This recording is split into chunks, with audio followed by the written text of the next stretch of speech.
what's the objective of fourth generation asymmetric war? It's not to crush another military organization or to destroy a nation's capability of fielding a military force abroad.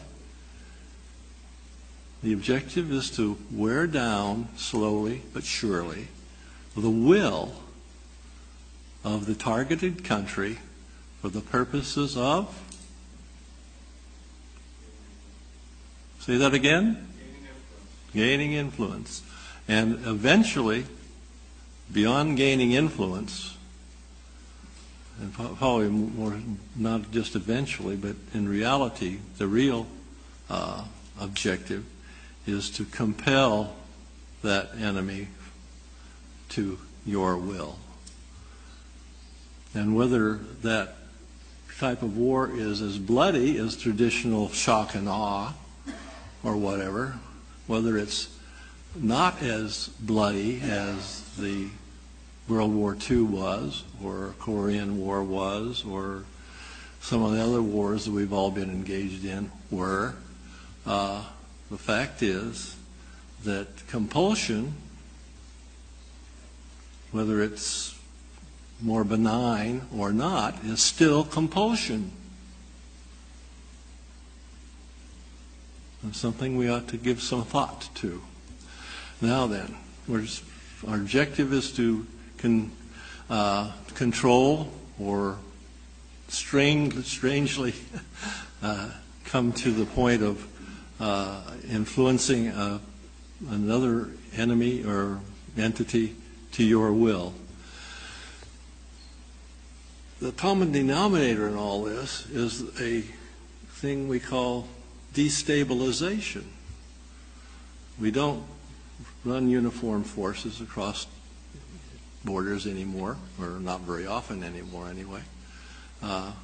And military forces are not uniformed. They're not all male. They're also female. They're not all adult. They're also children.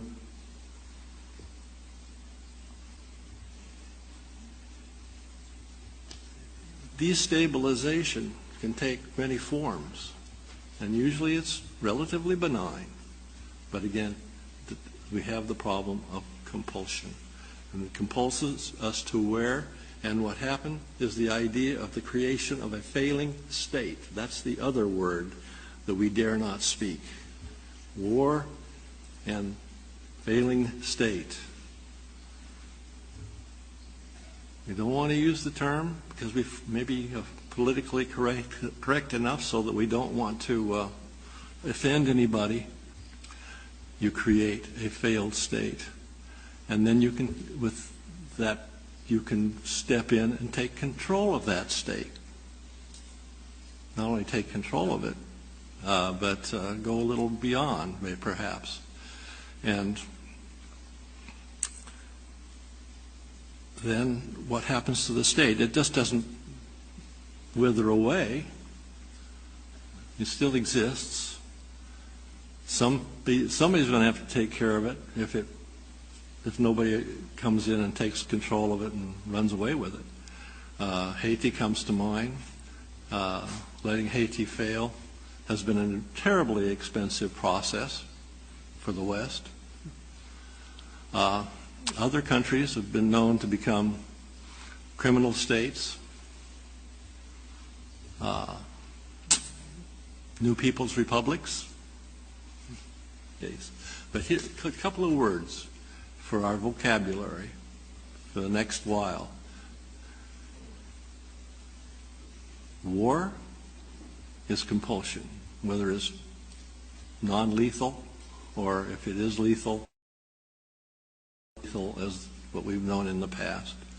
The other word is failed state or failing state. It's not an event, it's a process. And if you do it slowly and quietly enough, people will go to sleep, in the words of one of my favorite philosophers, Hugo Chavez. If you do this well enough, long enough, slowly enough, benignly enough, your enemy will wake up dead.